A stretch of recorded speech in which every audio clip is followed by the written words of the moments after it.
morning of the storm, I noticed that the tides were extremely high, way more than normal tides. And that was just the first surge before the actual hurricane hit. So I knew, standing on the boardwalk with my girlfriend, that the tide was so high it was already coming through the boardwalk, and that wasn't even the initial surge. So when the tide actually did come, that evening of the storm, the winds were picking up, the waves were picking up, everything was coming. It was already coming through the boardwalk, and it was a low tide at that point. And when the next tide came in, there was no place for the water to go except through the boardwalk, took the boardwalk, and destroyed everything. It got so severe that evening that we were sitting in my apartment, looking out, watching the waves break from down here, coming through. The surge came.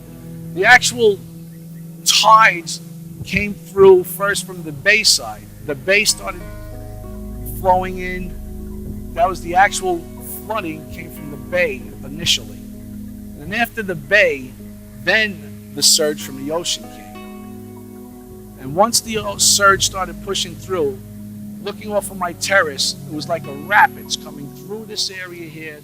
The water was coming so severe. I'd never seen anything like it in my life. You could actually have a kayak in my parking lot and ride the rapids. That's how severe the water was flowing.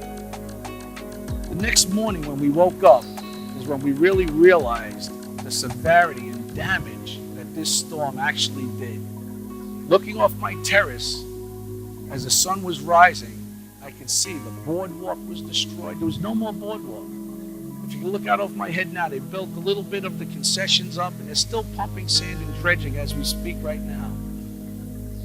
But I'll tell you, when we went downstairs and we started walking the streets to see the actual damage that this storm did to this community was unbearable.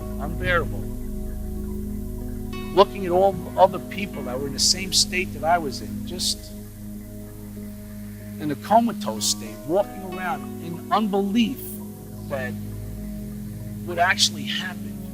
You could just see the expression on people's faces that they were in awe of what happened to this community, how Mother Nature could just up and rip apart a community. Insane. As I walked down shorefront, it would look like I was walking on the surface of the moon. Beirut bombed. The handball courts were split in half. Everything just uprooted and destroyed. The boardwalk, 2-3 blocks to the other side, north of the ocean, just pushed it. 3 blocks. It was just insane what I was walking through. And as we walked to my girlfriend's building, 2 buildings down, the boardwalk was actually in the lobby of her building. People didn't realize, cars piled up, shifting around, floating. Never seen anything like that in my life. I've been, like I said, a lifetime resident of Rockaway Beach. I'm here 56 years, and I've seen a couple of good storms in my life, but nothing compared to this. This was like something that movies are made out of. And I'll tell you, it just was gut-wrenching to myself and everybody that I was in contact with, seeing friends. And nobody could believe what actually happened to this community. As I walked further downtown into the 90s, where I actually grew up, to see my friends and people's homes destroyed, people not knowing where to turn, what to do at this point. And that's when everybody started pulling together. It's a tight-knit, strong community that we live in. To see everybody of all different cultures, religions, races, pulling together for the good of each other, helping one another out. And it was a good thing to see. In times of need and struggling, when people need each other most, human nature comes through in the best and sees how people just pull together and help one another. Myself, I was taking care of the people on the floor. Without the electricity, I had a lot of food in the refrigerator. We had to cook. I had to cook it all.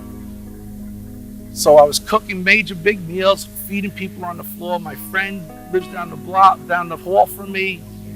A detective was doing overtime, late hours, day after day. Whenever he did get a chance to come home and shower and everything, I had a meal waiting for him. As I was leaving for work one morning, there was a gentleman knocked on my car window. This is 3-4 days after the storm.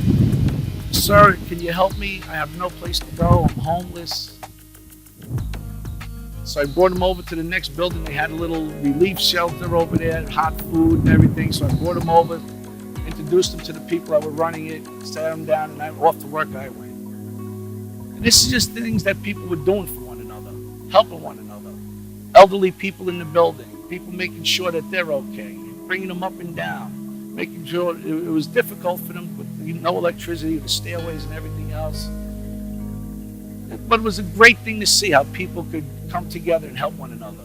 Unfortunately, as the storm passed, you could see that everything's getting back to normal.